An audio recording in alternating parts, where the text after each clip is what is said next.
আসসালামু আলাইকুম। সকাল সকাল রুটি বানাচ্ছি আর সাথে আছে গরুর মাংস এখানে, আর আছে হচ্ছে আমটাকে হচ্ছে গুঁড়া দুধ দিয়ে মাখিয়ে নিতে হবে।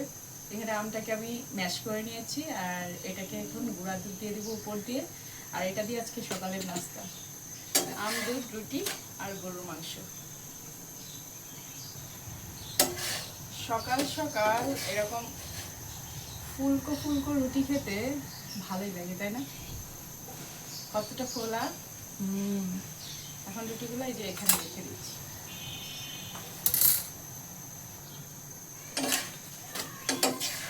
আরো একটা রুটি হয়ে গেল।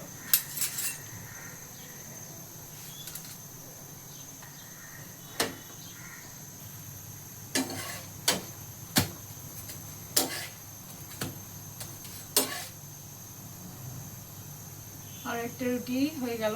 তো অনেকগুলো রুটি ভাজা হয়ে গেছে।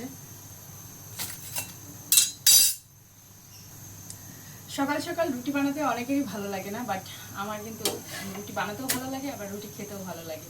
তাছাড়া হচ্ছে আমার হাজব্যান্ড খুব পছন্দ করে রুটি। আমার হাজব্যান্ড খুবই পছন্দ করে রুটি খেতে। আর আজকে গরু মাংসটা একদম জাল দিতে দিতে ভাজা ভাজা হয়ে গেছে। আর এই যে আমটা ম্যাশ করে নিয়েছি, এটার সাথে আমি গুঁড়া দুধ দিব, দিয়ে আম দুধ রুটি আর হচ্ছে গরুর মাংস।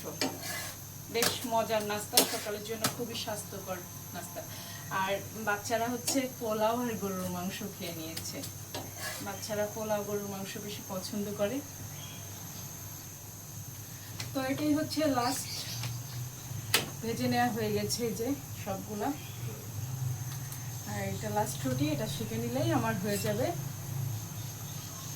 রুটিগুলা সব ভেজে নেওয়া হয়ে গেছে। এখন একটু আমের মধ্যে হচ্ছে গুঁড়া দুধ দিয়ে দিচ্ছি।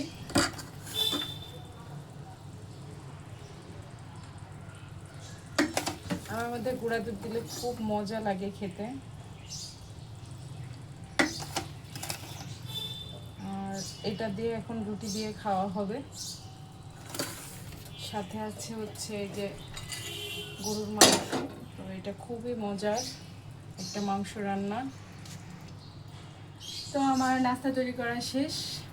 এই যে আম আর গুঁড়া দুধ একসাথে দিয়ে দিয়েছি। আর এই যে রুটি ভেজে নেওয়া হয়ে গেছে। এখন আমরা নাস্তা করব, তাই না আব্বা? নাস্তা করব। রুটি খাবেন? খাবেন? হ্যাঁ, আমার বাবাটা রুটি খাই। রুটি, মাংস আর আম দুধ। টাটা।